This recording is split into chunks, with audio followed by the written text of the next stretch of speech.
Esse é o Ancapso e nós vamos falar agora sobre a PEC que acaba com a jornada escala 6x1, que eles chamam, né? Um nome diferente que eles estão dando para o trabalho normal que todo mundo conhece, que todo mundo trabalha, que é 6 dias da semana, sendo meio expediente no sábado, né? E o domingo de folga, a maior parte das pessoas trabalha nesse esquema. Só que o que eles estão querendo propor aqui, na verdade, a gente tem agora a informação. Essa é a novidade. Quando eu gravei meu último vídeo, eu já falei que era isso, que era questão de trabalho 4 vezes por semana, né? Só que a gente não tinha ainda o texto da proposta. Agora a gente já tem o texto da proposta, a gente pode ver isso. E também já temos já foi marcada a manifestação das centrais sindicais para o dia 15 de novembro. Vamos ver como é que está a empolgação desse pessoal nisso, porque certamente muita gente da esquerda vai fazer força para essa manifestação ser grande. Isso aí é desespero da esquerda. A esquerda precisa de uma pauta, precisa de alguma coisa que ela defenda, né? E decidiram defender isso daí. Vamos entender esse caso aqui. Essa notícia foi sugerida por Lambi Bolso, Pacheco, a bonequinha inflável do STF e várias outras pessoas. Obrigado aí ao pessoal que sugeriu notícias lá no nosso site, no visãolibertaria.com. E obrigado a você que está assistindo o nosso vídeo. Se você gosta do nosso conteúdo, por favor, deixe o seu like e se inscreva aqui no canal, né? Pois bem, no último vídeo que eu gravei sobre esse tema, não tínhamos ainda o texto da PEC da Erika Hilton propondo esse fim da escala 6x1, né? E, no final das contas, mas eu assumi corretamente, eu falei para vocês, eles vão querer reduzir para 4 horas por semana. E por que eles estão fazendo isso? Eles estão querendo, eles acreditaram na própria mentira de que foram os avanços sindicais, que foram os sindicatos, que foi a esquerda batalhando pelos direitos do trabalhador, que fez com que a jornada de trabalho, lá na época da Revolução Industrial, que era de 16 horas por dia, fosse caindo até 8 horas por dia, né? E o que eles estão vendo? Por que parou aí? Por que não reduziu mais? Por que não cai de 8 horas por dia para 6 horas por dia, para 5 horas por dia, para 3 horas por dia, para 1 hora por dia, para 0 horas por dia? Por que a gente é obrigado a trabalhar, né? Por que o patrão não dá dinheiro para a gente sem a gente fazer nada, não é mesmo? Então, a lógica toda é essa. Eles acham que está faltando continuar isso daí. A esquerda tem que voltar às origens e buscar o movimento sindicalista e lutar por direitos e coisa e tal. É isso que eles estão tentando fazer com essa história aqui da escala 6.1. E qual que é o problema dessa história que eu já expliquei para vocês? É que no final das contas não foi isso que aconteceu. Não foram os sindicatos que fizeram reduzir a escala. O que acontece é que o mercado de trabalho é um mercado como qualquer outro.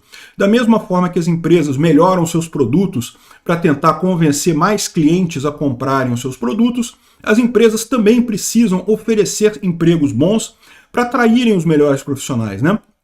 Um bom profissional para uma empresa é alguma coisa crucial. Então as empresas naturalmente começaram naquela época a oferecer jornadas de trabalho menores para atrair mais funcionários melhores para a sua empresa, né? E por que isso em determinado momento parou? Isso parou, como sempre, pela questão da economia. Porque em determinado momento aquele atrativo de você trabalhar menos não era mais um atrativo tão grande assim. As pessoas já não viam tanto problema, tanta vantagem em trabalhar menos horas do que as 40 horas por semana, ou 44 horas por semana, que foi estabelecido naquela época, né? Bom, mas uma coisa que eu falo para vocês, vamos ver como é que é a PEC aqui? Olha só, a PEC está aqui o texto dela, dá uma nova redação ao inciso 13 do artigo 7º da Constituição, né? Então vamos olhar aqui na Constituição, o artigo 7º é o artigo dos direitos do trabalhador, na Constituição brasileira, né? Direitos do trabalhador são direitos de segunda geração, como eu falei para vocês. Então não são direitos de verdade. São leis instituídas pelo governo que visam impor custos à relação trabalhista. E é aquilo que eu sempre falo para vocês. Qualquer lei impõe custo. Toda lei tem um custo. E o custo que qualquer lei que é imposta sobre uma relação voluntária é pago pela parte mais fraca. É sempre assim. É só você ver, é só lógica. Imagina que numa relação que você faz voluntariamente com outra pessoa, de livre e espontânea vontade, nenhum dos dois é obrigado a fazer aquela relação, de repente surge um preço novo, tem que se pagar uma coisa a mais. O que vai acontecer? Tem sempre uma parte mais fraca numa relação, uma parte que quer mais fechar o negócio do que a outra parte. Essa parte que tem mais pressa em fechar o negócio, que tem mais necessidade em fechar esse negócio, embora ele seja voluntário para ambas as partes, essa parte que está mais desesperada para fechar o negócio vai acabar assumindo o preço. É só natural você imaginar isso. Toda relação voluntária é assim, né? E o emprego é uma relação voluntária. O patrão não precisa contratar empregado. O empregado não precisa trabalhar para o patrão. Qualquer um dos dois, o patrão pode não empregar o cara e o empregado pode não trabalhar para o patrão. É uma relação plenamente voluntária. O governo, quando impõe um custo nessa relação, quando aumenta o custo dessa relação, esse custo vai inevitavelmente ser pago pela parte mais fraca. Não necessariamente o empregado, tá? Porque em algumas profissões, por exemplo, eu trabalhei na área de desenvolvimento de sistemas. É uma profissão em que, pelo menos na época que eu trabalhava lá, era muito valorizada, não sei se ainda é hoje. Então, os bons programadores, e um bom programador tem uma produtividade acima de 10 programadores normais, digamos assim, os bons programadores eram caçados pelas empresas. E, nesse caso, as empresas eram o lado mais fraco. Você conseguia negociar muito fácil o aumento de salário, porque a empresa é o lado mais fraco nessa negociação. Você consegue emprego num monte de outras empresas. A empresa é que precisa de você. Mas não é verdade para a maior parte das profissões. A maior parte das profissões, o empregado é o lado mais fraco. Então, inevitavelmente, todo esse artigo 7º aqui, que coloca um monte de, entre aspas, direitos do trabalhador, são direitos que são pagos pelo trabalhador.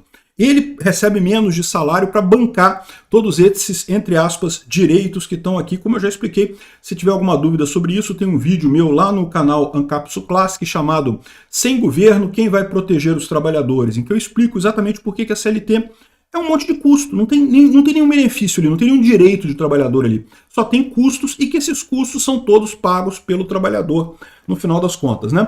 Então, o artigo 7º está aqui, se você for no inciso 12, está aqui, ó. A duração do trabalho normal, não superior a 8 horas diárias e 44 horas semanais, facultada a compensação de horário e jornada de trabalho mediante acordo ou convenção coletiva de trabalho.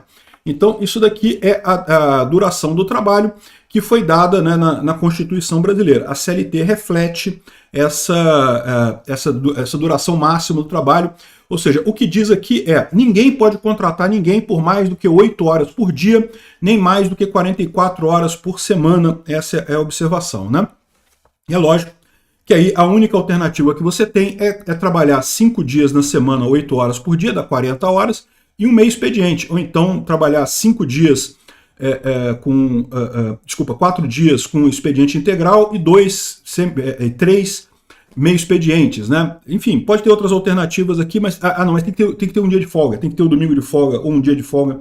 Então não tem outra alternativa, né? De fato, a Constituição hoje meio que obriga esse tipo de coisa, né? Então, essa é a situação, é isso que eles chamam de jornada 6.1, né? E o que a PEC diz? A PEC diz aqui, ó, basicamente, a duração do trabalho normal não superior a 8 horas diárias e 36 horas semanais. Então, ao invés de trabalhar 44 horas por semana, você só pode trabalhar 36 horas por semana. Com jornada de trabalho de 4 dias por semana, facultada a compensação de horários. Ou seja, essas 36 horas por semana só podem ser 4 dias. Então tem que ser 4 dias de 8 horas. Não tem outra alternativa. Também é uma PEC que engessa a forma de contratação de forma significativa, né? Porque repara que isso aqui vai ter impacto para um monte de outras coisas também, um monte de outras profissões, né? Enfim, isso daí é o que o pessoal quer fazer aqui. Essa é a mudança da PEC que eles querem colocar aqui. A ideia da esquerda é a mesma ideia do Eduardo Paes com o estádio do Flamengo. Ficar mostrando aquela cenourinha assim para o pessoal: ó, vota em mim aqui, ó, que eu vou te dar isso aqui, ó. Não vai dar nunca, não vai sair nunca. Mas o pessoal está querendo, né? O Lula e a esquerda esperam que isso daí vai animar o povo a voltar para a esquerda, a ver a esquerda como uma coisa positiva. Estão fazendo uma ação muito forte nas redes sociais e coisa e tal. E, inclusive, tem aqui, ó, grupos sociais convocam manifestação em todo o Brasil no dia 15 de novembro, sexta-feira, para o fim da escala 6.1, 6,1 e coisa e tal. E beleza, eu acho que vai ser ótimo isso daqui. O que vai ser isso daqui? Vai ser típica manifestação sindicalista. A gente já viu várias vezes aqui no Brasil isso acontecer. 15 de novembro é uma sexta-feira, é feriado, né? 15 de novembro é o dia da proclamação da República, então deve ter bastante gente, vai ter bastante gente nessas manifestações, né? Mas principalmente a gente vai ver muito sindicalista. A minha curiosidade é ver se nessas manifestações vai alguém além dos sindicalistas, tá? Eu acho que é interessante a gente ver isso daí. Os sindicalistas vão estar lá. Vai ter manifestação grande? Vai ter os sindicatos todos lá. Porque, de novo, isso aqui o pessoal tá dizendo que é a salvação da esquerda, é voltar às origens. Que idiotice, nunca teve essa origem. A esquerda nunca conseguiu nenhum direito trabalhista, nada de reduzir de jornada nem nada. As jornadas reduziram por conta do mercado de trabalho, por conta das empresas diminuindo essa jornada, porque queriam contratar os melhores trabalhadores. E com isso, o mercado foi se equilibrando. E isso explica também por que parou em 8 horas, por que não continuou. Para pensar, se fossem os sindicalistas chorando lá em manifestações que baixaram a coisa, por que não continuou isso? Por que parou nesse ponto, né? Os sindicalistas teriam feito isso antes, né? Basicamente a jornada chegou em 8 horas por semana em algum momento aí do século XIX, aí, início do século XX, e parou. Nunca mais teve redução de jornada. É o que eu falo. A explicação deles, o que eles dizem, que a jornada caiu por conta de pressão de sindicalistas e coisa e tal, não foi esse o motivo. O lado que eu digo explica o motivo, né? Explica que chegou num ponto que o ganho marginal da diminuição da jornada de trabalho já não compensava o suficiente para os empregados, de forma que já não valia a pena mais negociar esse tipo de coisa, né? Agora, tem algumas pessoas falando que não, que vai quebrar o país. Não, porque se fizer isso vai quebrar o país. E olha só, vai ser muito ruim para as empresas atuais, tá? As empresas, nesse momento, vão ter muita dor de cabeça. Aí o pessoal está trazendo essa notícia aqui, ó, considerado desastroso para o país o 13º salário, né? Teve uma PEC que instituiu o 13º salário lá em 62, na época do Jango, né, do João Goulart e coisa e tal. E, no final das contas, de fato, para as empresas foi muito ruim, bagunçou as empresas todas. Por quê? Porque instituiu um 13º salário com o mesmo salário atual. O que as empresas tiveram que fazer? Tiveram que repassar esse custo para o custo do final dos produtos e serviços. Não tem jeito, isso gerou inflação na época, pagaram o salário para os funcionários. Porque foi quebra geral, desastroso e coisa e tal. Não teve esse problema. O problema não é esse. O problema, como eu falei para vocês, é que esse custo acaba sendo repassado para os empregados. Num primeiro momento foi sim redução de salário, mas automaticamente, no momento que você vai contratar novas pessoas, lembra, você tem um mercado de trabalho. O interesse da empresa é atrair bons trabalhadores que queiram trabalhar naquela empresa, né? A empresa precisa do trabalho dessas pessoas. E o que acontece, né? Com o 13º salário, eles reduziam o salário um pouquinho e acabavam equilibrando a coisa. Hoje em dia, o que acontece, você pode ver em qualquer sistema de RH de qualquer empresa, é que os salários são baixos, um pouco mais baixos, para compensar justamente 13º, férias, todas essas lambanças que foram feitas na época da CLT. No final das contas, o empregado não ganha absolutamente nada. A pessoa que está empregada no momento pode ser que ganhe, mas muita gente também foi demitida nessa época, justamente porque o custo das empresas aumentou, muita gente teve que ser mandada embora, né? Essa confusão aí foi uma das confusões que gerou mais adiante a questão do golpe militar de 64, né? Então, ou seja, isso foi desastroso para o país de certa forma. Se você lembrar que o golpe militar foi um desastre para o país, isso não deixou de ser desastroso para o país. Mas é o que eu falo para vocês, não é que as empresas vão quebrar ou vão fechar, não, nada disso vai acontecer, as empresas vão continuar funcionando.